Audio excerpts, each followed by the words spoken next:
दोस्तों, आप सभी का मेरे YouTube चैनल में स्वागत है। आज हम पढ़ेंगे अध्याय 17 दैनिक जीवन में रसायन, chemistry in daily life. Okay, तो इसमें हम लोग जानेंगे कि दैनिक जीवन में रसायन किस प्रकार से हम लोग उपयोग करता है। ओके, तो सबसे पहले इस टॉपिक में आगे बढ़ने से पहले चलिए हम लोग दैनिक जीवन में रसायन, केमिस्ट्री इन डेली लाइफ के बारे में समझ लेते हैं कि दैनिक जीवन में रसायन क्या होता है। इसके पश्चात हम लोग इस टॉपिक में आगे बढ़ेंगे। रसायन, जैसे कि आप लोगों को मैंने रसायन के बारे में बताया था रसायन क्या होता है। तो जैसे कि आप लोगों को मैंने chapter 11 chemistry of non metals धातु का रसायन में बताया था कि रसायन क्या होता है। तो चलिए इसको और समझते हैं। रसायन, जिसको इंग्लिश में केमिस्ट्री भी बोला जाता है, जिसको रसायन विज्ञान या रसायन शास्त्र भी बोला जाता है। ओके, तो रसायन विज्ञान की एक महत्वपूर्ण शाखा होता है। इसमें पदार्थों के संगठन, संरचना, गुण और रासायनिक प्रतिक्रिया के दौरान परिवर्तनों का अध्ययन किया जाता है। ओके, तो रसायन क्या होता है? तो रसायन में आप लोग याद रखिएगा कि रसायन विज्ञान की एक महत्वपूर्ण शाखा है। इसमें पदार्थों के संगठन अर्थात उसका संगठन क्या होता है, वो किस प्रकार से जुड़ता है, संरचना, उसका संरचना क्या है, गुण अर्थात उसका क्या गुण होता है, और रासायनिक प्रतिक्रिया के दौरान परिवर्तनों का अध्ययन किया जाता है। ओके, रसायन शब्द का विघटना होता है वह रस प्लस आयन से। ओके, तो जैसे कि रसायन है, ओके, तो रसायन को दो भागों में इसका विच्छेद करता है अर्थात इसका विघटन करता है, तो हमको रस प्लस आयन मिलता है। ओके, तो जैसे कि आप लोग देख सकते हैं क्या मिलता है, रस प्लस आयन। ओके, तो रस का अर्थ जैसे कि द्रव से है, अर्थात रस का अर्थ किससे है, तो वह द्रव से, अर्थात जितना भी द्रव पदार्थ होता है उससे। तो इस प्रकार से हम लोग कह सकते हैं कि जो रसायन का अर्थ होता है क्या होता है, द्रवों का अध्ययन। ओके, तो रसायन में मुख्यतः क्या किया जाता है, तो द्रव होता है उसी का ही अध्ययन किया जाता है। ओके, तो इस अध्याय से 20 अध्याय 17 दैनिक जीवन में रसायन में हम लोग जानेंगे कि हमारे डेली लाइफ, हमारे जो दैनिक जीवन होता है उसमें हम लोग रसायन का उपयोग किस प्रकार से करते हैं। ओके, तो आई होप आप लोगों को इसके बारे में समझ आया होगा कि दैनिक जीवन में रसायन क्या होता है, केमिस्ट्री इन डेली लाइफ। तो चलिए इस टॉपिक में आगे बढ़ते हैं। दैनिक जीवन में हम बहुत से रासायनिक यौगिकों का उपयोग करते हैं, जैसे नमक, शक्कर, पानी, साबुन आदि। ओके, तो जैसे कि हमारे दैनिक जीवन अर्थात हमारे डेली लाइफ में जैसे कि प्रत्येक दिन हम लोग क्या है, बहुत सारे रासायनिक यौगिकों का उपयोग करते हैं, जैसे कि नमक हो गया, शक्कर हो गया, पानी हो गया, साबुन हो गई, सारी जैसे कि, और डिटर्जेंट पाउडर हो गया, और इसके अलावा जैसे कि हाँ साबुन, हाँ यहाँ पर साबुन जैसे कि आप लोगों को और डिनोट किया गया। अर्थात हम लोग क्या है, दैनिक जीवन में क्या है, बहुत सारे रासायनिक यौगिकों का उपयोग करता है। जहाँ एक ओर जल के बिना जीवन संभव नहीं, वही दूसरी ओर नमक तथा शक्कर के बिना भोजन के स्वाद की कल्पना नहीं की जा सकती। ओके, तो जिस प्रकार क्या होता है, जल के बिना क्या होता है, जीवन संभव नहीं, अर्थात विदाउट वाटर, अर्थात जल के बिना कोई भी इस दुनिया में नहीं जीवित रह सकता है। ठीक उसी प्रकार क्या होता है, जो नमक और शक्कर के बिना भोजन में स्वाद की कल्पना नहीं किया जा सकता है। कुछ महत्वपूर्ण कार्बनिक रसायन है, खाने का सोडा, बेकिंग पाउडर आदि, जिनका उपयोग हम बेकरी उद्योग तथा अन्य खाद्य सामग्रियों में करते हैं। तो जैसे कि कुछ अन्य अकार्बनिक रसायन जैसे कि खाने का सोडा हो गया, बेकिंग पाउडर हो गया, इसका भी उपयोग क्या है, बेकरी उद्योग तथा अन्य खाद्य सामग्रियों में उपयोग किया जाता है। विरंजक चूर्ण द्वारा रोगाणु रहित जल प्राप्त करते हैं। तो विरंजक चूर्ण के द्वारा क्या है, रोगाणु रहित जल प्राप्त करते हैं, उसमें किसी भी प्रकार का रोगाणु नहीं होता है। सीमेंट, कांच, प्लास्टर, पेरिस आदि भवन निर्माण में भी उपयोगी होगा। तो इसी प्रकार सीमेंट निर्माण, कांच निर्माण, प्लास्टर, पेरिस, इन सभी के निर्माण इन सभी के भवन निर्माण में उपयोग होता है। इस अध्याय में हम कुछ ऐसे ही महत्वपूर्ण रासायनिक पदार्थों के बारे में अध्ययन करेंगे। ओके, तो इस अध्याय में क्या है, इसी प्रकार से क्या हम महत्वपूर्ण रासायनिक पदार्थों के बारे में अध्ययन करेंगे। ओके, तो चलिए इस टॉपिक में आगे बढ़ते हैं। जल, जिसको इंग्लिश में वाटर कहते हैं। ओके, तो जैसे कि जल के बारे में हम लोग जानते हैं कि जल के बिना इस पूरे संसार में कोई भी प्राणी जीवित नहीं रह सकता।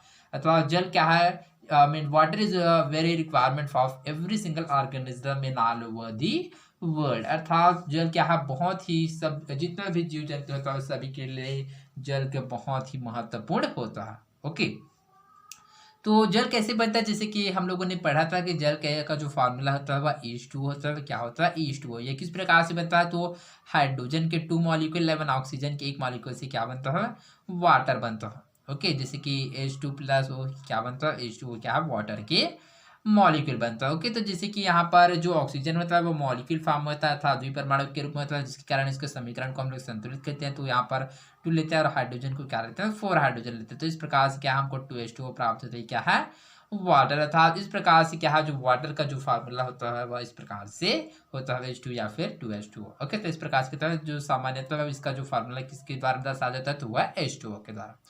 ओके, तो चलिए जल के बारे में समझते हैं कि जल क्या होता है। पृथ्वी के लगभग 3/4 भाग पर जल है जो जो समुद्र नदी झीलों में फैला हुआ। ओके, तो पृथ्वी के लगभग 3/4 भाग पर क्या होता है, जल है। जैसे कि आप लोग जानते होंगे कि जो हमारे पूरे विश्व में क्या है, सबसे ज्यादा पानी वाला जो सबसे ज्यादा क्या पाया जाता है, तो वाटर। वो लगभग पृथ्वी के 3/4 भाग पर जल है जो समुद्र नदी झीलों में फैला हुआ। पृथ्वी तल से नीचे कुछ गहराई तक जल पाया जाता है। तो इसके साथ ही पृथ्वी के जो नीचे के तल है उसमें भी जल पाया जाता है, जो कहाँ से आता है, जैसे कि जो वर्षा हो गई तो वहां पर जो पानी होता है वो गिर कर क्या करता है, वो रिस कर क्या आता है, वो हमारे भूतल में जाता है अर्थात धरती के तल पर जाता है। तो जिसके द्वारा क्या होता है, जैसे कि बोरिंग हो गया, जैसे कि बोर हो गया, इसके द्वारा क्या होता है, जो अंदर के पानी क्या है पूरे धरातल में आता है। अर्थात इस प्रकार से क्या होता है, जो हमारे पृथ्वी तल के नीचे भी कुछ गहराई तक जल पाया जाता है। यह सभी जीवधारियों, प्राणी और पेड़ पौधों के लिए उतना ही आवश्यक है जितना क्या ऑक्सीजन। ओके, तो जितना जैसे कि ऑक्सीजन का जो फॉर्मूला O2 है। ओके, तो जैसे कि आप लोग जानते हैं कि जो ऑक्सीजन जितना ही आवश्यक होता है किसी भी प्राणी के लिए जीवित रहने के लिए, क्योंकि हम लोग क्या है इसी का क्या करता है, श्वसन करता है, जो हमारे लिए बहुत ही आवश्यक होता है। ठीक इसी प्रकार जल भी बहुत ही आवश्यक होता है। मनुष्य के शरीर में भी लगभग 70% जल है। ओके, तो जैसे कि हमारे बॉडी में भी क्या है, 70% जल होता है। पृथ्वी पर जल तीनों अवस्था, ठोस जैसे कि बर्फ में, द्रव जल और गैस जल वाष्प के रूप में उपस्थित रहता है। अर्थात जो जल होता है वो तीनों फॉर्म में पाया जाता है। कौन कौन से, ठोस में बर्फ के रूप में पाया जाता है, द्रव में जल के रूप में, एवं गैस में क्या होता है, जल वाष्प के रूप में पाया जाता है।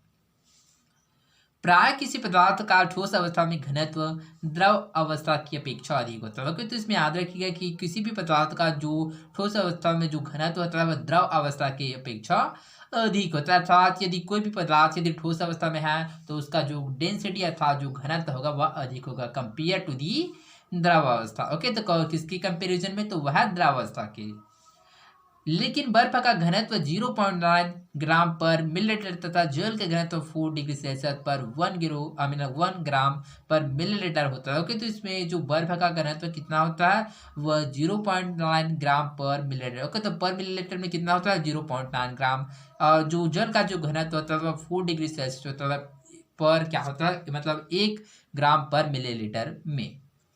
बर्फ का घनत्व जल की तुलना में कम होना जलीय विलयन के लिए वरदान। ओके, तो इस प्रकार से जो बर्फ का घनत्व क्या है, जल की तुलना में कम होना जलीय जीवन के लिए वरदान। इस वजह से क्या होता है, जो बर्फ का जो डेंसिटी अर्थात जो बर्फ का जो घनत्व होता है और क्या होता है, कम होता है किसके कंपेरिजन में, तो वह वाटर के कंपेरिजन में, जिसके कारण क्या होता है, जो बर्फ होता है वो क्या करता है, पानी के ऊपर तैरता है। पृथ्वी के शीत ऋतु में नदी एवं झीलों की तरफ सतह पर जमी बर्फ के नीचे जड़ रहता है।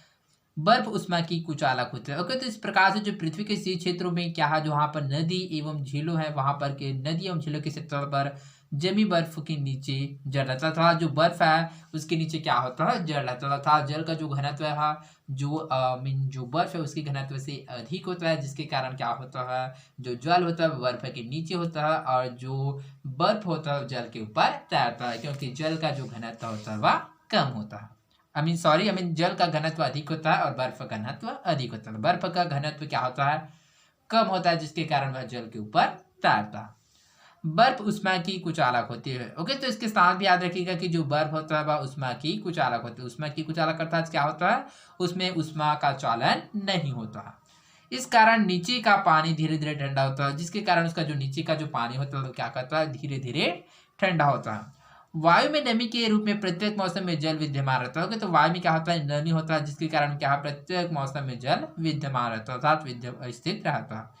जल सार्वत्रिक पदार्थों का घोल होता है, इसलिए इसे सार्वत्रिक विलायक यूनिवर्सल सॉल्वेंट कहा जाता है। ओके, तो इसमें आप लोग याद रखिएगा कि जल को सार्वत्रिक विलायक या यूनिवर्सल सॉल्वेंट क्यों कहा जाता है। तो जल को सार्वत्रिक विलायक या यूनिवर्सल सॉल्वेंट इसलिए कहा जाता है क्योंकि जल सर्वाधिक पदार्थों का घोल होता है, इसलिए इसे सार्वत्रिक विलायक या यूनिवर्सल सॉल्वेंट कहा जाता है। अर्थात जल में क्या है, बहुत सारे पदार्थों का घोल होता है, इस वजह से इसको सार्वत्रिक विलायक या यूनिवर्सल सॉल्वेंट कहा जाता है।